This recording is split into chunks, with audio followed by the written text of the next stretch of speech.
Hi, and welcome to the X22 Report Spotlight. Today we have a returning guest, Wolf Richter. Wolf is the creator and owner of Wolfstreet.com. I'll be putting his link at the bottom of the video. Wolf, welcome back to the Spotlight. Thanks for having me back, Dave. Hey, thanks for being back. And I wanted to start off with the housing market. And we're seeing mortgage rates there increasing, mortgage apps, they're declining a little bit. I wanted to get your take on what the housing market is doing right now. How is it affecting the bubbles in the housing market? I mean, where's the housing market going right now? Well, the data we have, such as the Case-Shiller Home Price Index and other data, we have to remember that they always lag behind. Especially the Case-Shiller data is a 3-month rolling average with essentially a 1-month lag. So it's looking right now, we're looking at the data of December, January, and February. So, in the median price data,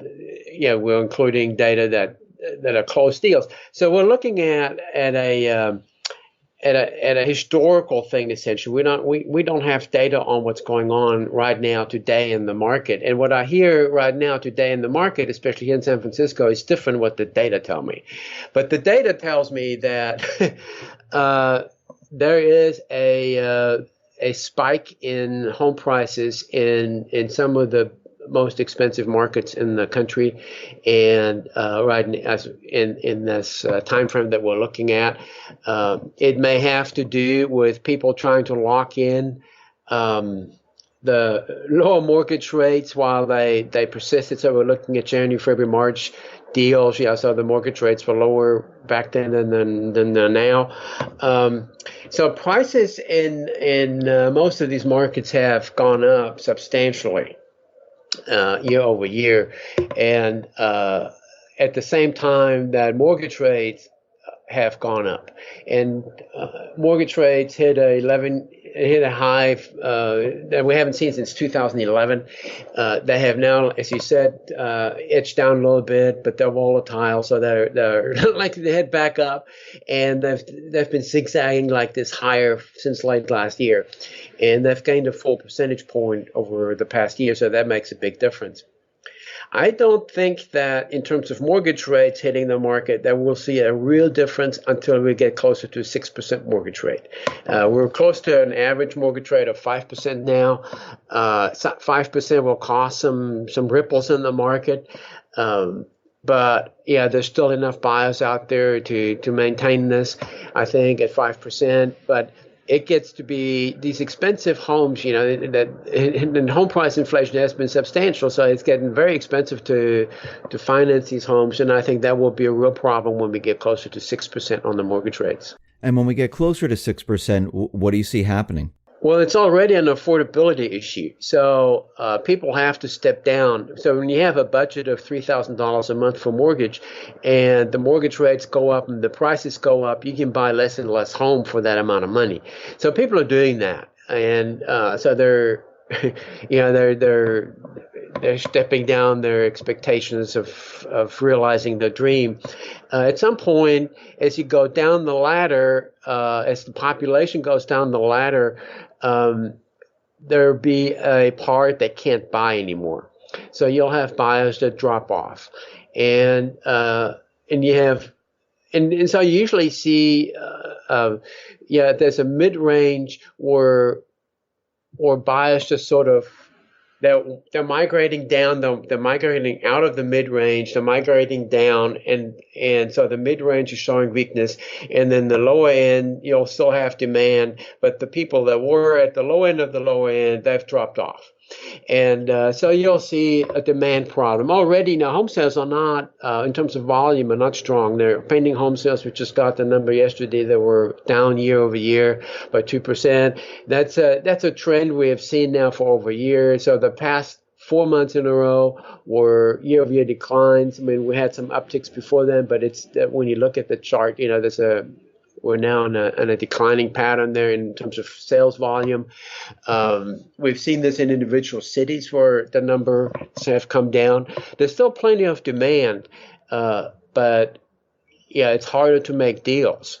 and it's a market that's struggling right now, I think, with high prices and rising mortgage rates, and it will continue to struggle until mortgage rates reach a point where enough people fall off to where we can actually see demand deteriorate to where prices will have to be cut substantially to bring those people back in.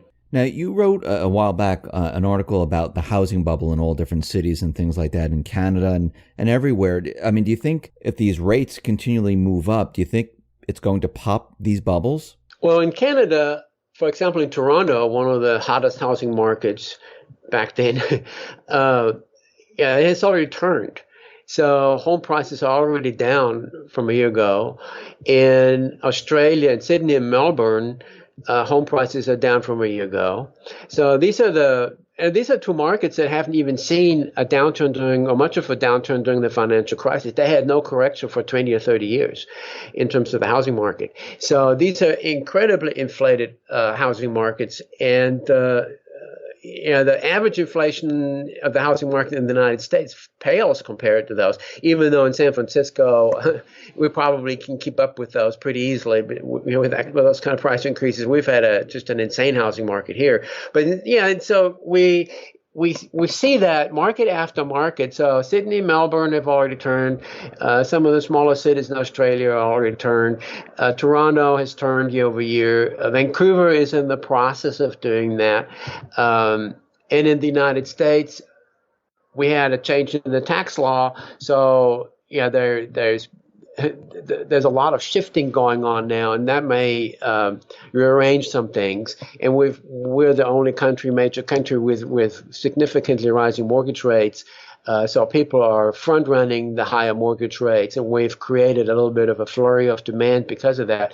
The timing will be different, but we've seen in London too. In London home prices have turned. So it's just one market at a time. Does this remind you of when we led up to 2008? I mean, do you see the same thing happening that happened in 2008 where everything just, collapses? Every financial crisis will eventually lead to a financial crisis somewhere else. So our financial crisis in the United States won't be repeated in the United States. I don't think so. I mean, there have been lessons learned and things have changed, and banks are much better capitalized and not as risky anymore as they were. And so things have changed. I think the next financial crisis, maybe of similar nature, will be in Australia and in Canada. And they've had mortgage fraud there. They've done all the things that we went through in before 2008. So they've had mortgage fraud, they've had incredibly inflated home prices, they've had all kinds of things and now in Australia, they have all the bank investigations going on, and so I think these markets are ripe for a financial crisis. Now, Australia and Canada are not huge economies, so Canada is about 1/10 the size in terms of its economy to the United States. It's right there with California, approximately. So it won't have the global impact that a financial crisis in the United States would have. And I don't see a financial crisis in the United States, but there will be one coming up shortly, and it'll be a smaller one. We've always had financial crises. The Asian financial crisis, the tequila crisis in Mexico. There's financial crises everywhere. They come and they go. And when they're involving smaller countries, they're not. They cause asset prices to wobble and to go down in some places, but they don't cause the whole global financial system to collapse as we threatened to do in 2007, 2008. So I don't see the same scenario repeating in the United States, but I do see a financial crisis on the horizon. Now, the employment numbers came out, and the unemployment rate has dropped to 3.8%. But what's very odd is we're at this supposedly full employment right now. And, they keep telling us that everyone has a job and everyone, is doing well, but, people can't afford housing. People are delinquent on their credit cards. The subprime market is getting hit with the automobile market. I mean, why are we seeing credit card delinquencies if we're at, full employment right now at 3.8%? Yeah, that's an interesting observation. And that's a troubling observation. back in the good old days of our financial crisis, subprime fell apart when the economy fell apart and people started losing their jobs. Now we have subprime credit cards, not housing, but subprime credit cards and auto loans taking big hits, and the economy is strong. And these people are defaulting not because they lost their jobs. That's the difference this time. These people are defaulting because credit was too easy and they were given too much credit, and it was too expensive. The interest rates were too high on these subprime loans. I mean, these are usury type interest rates that they have to pay. And so now, even though they have jobs, they can no longer make the payments, and they're defaulting on the credit cards and on the auto loans. The lenders that are getting hit with these are lenders that have really become aggressive over the last few years in the subprime space. And this is smaller banks and specialty lenders. Already, two specialty lenders in the auto loan sector that specialize in subprime have collapsed about a month ago. The smaller banks are getting hit pretty hard by their subprime credit card customers. The thing is, the big banks have gotten pretty careful. And so they're spending a lot of money advertising for credit card customers because it's a very lucrative business.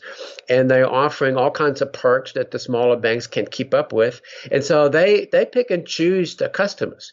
And they may choose subprime customers, but only after doing a thorough check, and they pick the best ones. And the subprime customers that can't get a credit card from a big bank, they'll go to the smaller banks, and they don't ask a lot of questions. They just give them the credit card, and they charge 32% interest on it. And for about a year or so, that works out.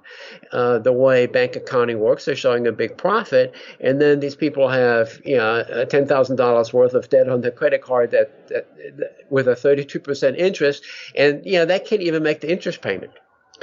We've seen a similar trend in the peer-to-peer lending space now, and they have tightened up. So all the smaller specialized lenders that have tried to make a big profit in the subprime space, and which was possible to make a big profit, and it's a very profitable business if you charge 25 or 30% on a loan. I mean, you can make a huge amount of money doing that while the customer is paying. When they default, it turns sour. That's the situation we have now. It's an end of credit cycle phenomenon. We've had years and years of easy credit. We've had greedy companies going after the subprime business with usurious interest rates, and very predictably, this has now turned sour. And we will see some of those smaller banks and specialty lenders collapse. That's the phase we're in right now. Will that feed into the bigger banks, or did they protect themselves against the smaller banks? It already has fed into the bigger banks. Bank of America had a loan outstanding to one of the collapsed auto loan subprime lenders. These smaller lenders have to get the funding somewhere, and the larger specialized lenders, they sell off these subprime loans. They package them into asset-backed securities and sell them off. The smaller ones can't really do that. They have them on their books, and they borrow from the banks against their loan book. And when they collapse, the banks are exposed. So the smaller lenders weren't a big deal for Bank of America, but so Quicken Loans, all of those companies have loans with big banks, and when they collapse, when those specialty lenders collapse, the shadow banks, we call them for a reason. When they collapse, they will draw some blood among the big banks. In the last mortgage crisis, it was the shadow banks that collapsed first, the specialty lenders, not the commercial banks. And I think we've already seen that, the specialty lenders, the shadow banks, are the ones that take the subprime hits right now. So you think they're going to be leading the way like they did back in 2008? Yeah, but I don't think they will tear down the big banks like they did last time. I think there will be losses among the big banks, but it won't topple the big banks. There's not enough money involved to do that. That's how I see it. It's a different situation. So we may have subprime lenders default, on the loans to the banks, and the mortgage-backed securities and the asset-backed securities may perform badly and create losses for the lender, for their investors. But the risks are really spread now. Their investors spread around the globe that carry the risk now, not just a few banks. So I think there will be damage, but it'll be spread. Banks are still incredibly profitable right now with interest rates being as low as they are, and with the Fed paying 1.75% on excess reserves. And there's $9 trillion in excess reserves at the bank, at the central bank, and at the Fed, and the banks have all this revenue coming in, and so it will take a huge amount of losses to topple them. And I don't think among the big banks, I don't think that's in the cards. Now, since we're on the topic of banks, I just wanted to go out to Europe and their banking system. We see Italian banks, there was a huge problem there. The ECB says they're, just looking at the situation and there's no cause for alarm. Do you think the Italian banks are going to weather the storm, or do you think this is going to get worse? Well, a few mid-sized Italian banks already collapsed last year, and one of them was bailed out. Two of them were quote unquote resolved, and Europe never cleaned up its banking sector. The United States cleaned up its banking sector after the financial crisis. That's why I'm saying it won't play out the same way here, because there was a lot of cleanup done here, and American banks recapitalized on the backs of savers, by not paying them any interest for 9 years, and banks in Europe, especially in Italy, never dealt with their non-performing loans. So there's almost $1 trillion in non-performing loans in these EU banks. A big part of that sits in Italy. It's still they have a bankruptcy law system that doesn't allow them to deal with defaulted creditors very easily. It takes a long time, if it's even possible at all, to collect on your collateral. So these bad loans just sit on these banks' books, and they don't get written off. And they turn these banks into zombies, and the regulators continue to fail to do something about it. I mean, that's the problem is, if you wrote off all the bad loans, as you should, the banks would be out of capital, so they look at this, say, we should write them off, but we don't have the capital to write them off, so we don't. And so they don't write them off, and that's a loss waiting to be taken. And the European banks are a lot more fragile, and the Italian banks are not that huge. The big bank we're worried about is Deutsche Bank, and it has all kinds of problems. Of course, we don't really know what the banking problems are. A bank keeps all its problems secret, regulate on purpose. You don't want to create a crisis of trust with a bank, because then you get a bank run, and then the bank collapses based on that. So a lot of the issues that we really want to know about are secret. The non-performing loans are being disclosed now piece by piece in some of these banks, but the other issues, derivative issues and that kind of things, we don't know. We don't know what the problems are. And we won't find out until a bank collapses and somebody sorts through the debris and finds out what's left. And, we've seen them with Italian and Spanish banks that collapsed, that there really isn't that much left at the end. So the credit rating agencies, with Deutsche Bank, for instance, they lowered their credit rating. Now, since they've done this, is this going to have an effect on Deutsche Bank? And is this going to lead into other European banks since their credit rating has been lowered? Well, in theory, it would make the cost of funding more expensive. So if a credit rating gets lowered, bond investors would ask for a higher return to compensate for the risk. In practice, that's not necessarily the case, especially when you have a central bank that's completely manipulating the bond market. So European companies can still fund themselves at a very low rate in the bond market. Now, Deutsche Bank has some contingent convertible bonds outstanding that it sold after the financial crisis to rebuild its Tier 1 capital. These are bonds that are designed to be bailed in. They don't mature So unlike other bonds, there's no maturity date. They're perpetual bonds, and they have a fairly high coupon because there's big risk involved. So when the capital threshold drops below a certain rate, the bank stops paying that coupon, and that's not considered a default. That's just part of the deal. And when the bank gets in trouble, those are the first bonds that get bailed in, and before anything else happens, while the bank is still upright, those bonds can be bailed in, can be converted to equity, or that's why they're contingent convertible bonds, or they can just be canceled. Now, these are pretty risky bonds, and those so-called COCO bonds, they plunged yesterday, and they're now down 15%.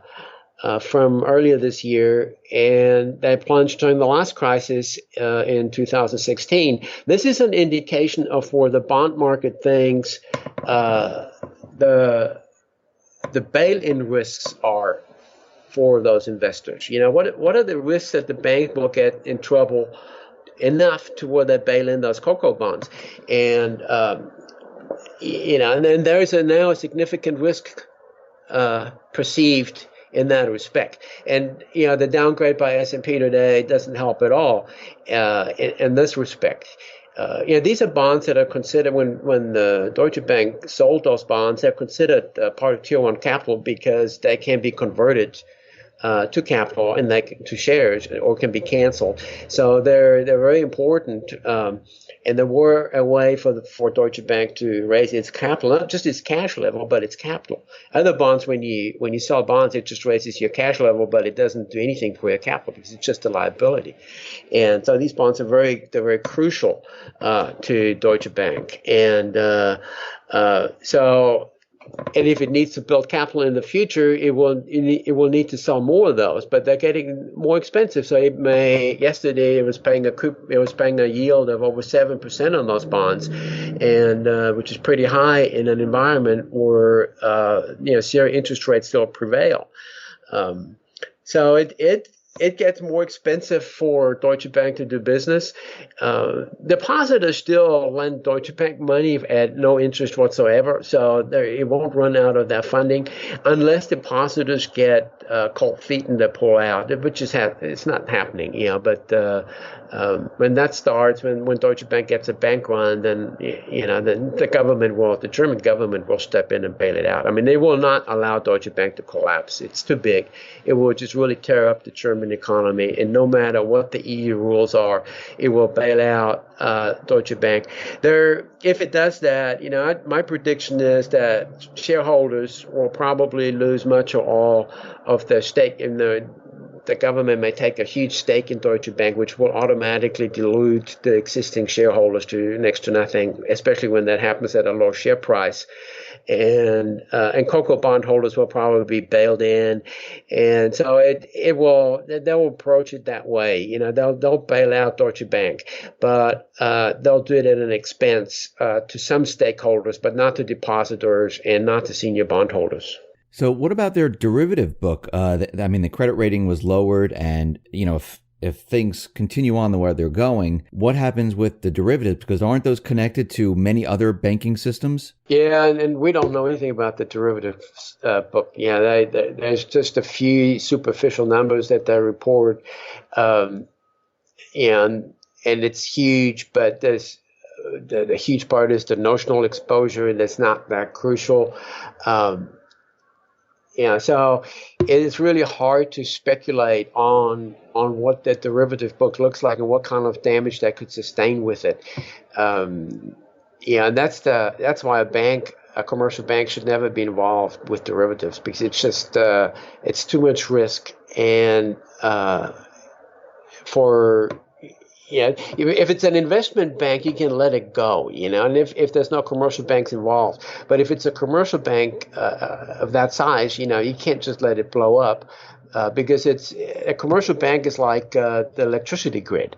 It has a utility function. It's used for transactions, for payroll, for everything, So this has to the utility function of a commercial bank has to be maintained, or else the real economy comes to a halt, because you can't make payroll anymore, and you can't get access to your money in your accounts, and you can't pay for things that you bought, So, at the same time, the risky stuff that, like derivatives, they should be rolled off to some other bank. And we had that under Glass-Steagall in the United States. They never had that in Europe, and they're not going to. And so those things are now mingled. And we have really, as outsiders, we do not know what risks Deutsche Bank has on its book, in its derivative book. We know it's big, but we don't know what's in it. So, and it's counterparties are other banks, and if something blows up. And it might not be Deutsche Bank's fault, that derivative problem may get triggered somewhere else and Deutsche Bank gets pulled into it. I mean, this is the problem all banks have. They're all linked with this. And some of those derivatives are perfectly harmless and others are not. So it's just a great unknown. I just wanted to get your take on how bad this could get if the German government has to come in and bail out the bank. What effect would it have on the global economy with other banks? Like, what would happen if Deutsche Bank starts to really, it's failing now, but really fail? If they do it well and don't cause panic in the real economy, I don't think it would be a huge issue in terms of the real economy. And markets, would react. There would be a violent reaction in the markets. But in terms of the real economy, I don't think it would lock up. Now, during the financial crisis, we had Hank Paulson stand up in front of Congress and say, who was really exposed to Goldman Sachs and saw his entire wealth hang on a thread, and he said, look, the world's collapsing, you've got to give me unlimited authority to bail out all our banks. And that was a public statement, and that really, really spooked the participants in the real economy. In that moment, everybody stopped the orders. The supply chain came to a halt. People stopped buying cars. And when they heard that the world's coming to an end, it really impacted, it transferred a financial crisis to the real economy. Just that one statement. When the stock market blew up under Ronald Reagan in 1987, he sort of shrugged and said, well, these things happen, it's fine, and the real economy had a recession and went on, and this wasn't a big deal, during the financial crisis, the real economy was drawn in by the way they handled the bank bailouts. If they learned a lesson from that, and if Germany doesn't go that route, if they just say, well, okay, these things happen, there are going to be some losers in terms of stockholders and bondholders, but overall, this is just one of the things. And I think the real economy can get through this without a major problem. And there may be a recession in some. We're going to get a recession anyway. That's going to happen. But the question is, when Deutsche Bank needs a bailout and will get a bailout, will this be just a run-of-the-mill recession, or will this be a financial crisis type event that causes the real economy to lock up? And I don't know. I mean, it could happen. If they really screwed it up, I think it could happen. Deutsche Bank is big enough to have that kind of effect. Wolf, thank you very much for being on the X22 Report Spotlight. Once again, how can people see your work? Wolfstreet.com. Fantastic. Thank you once again for being on the Spotlight. I appreciate it. Thank you, Dave.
Bye.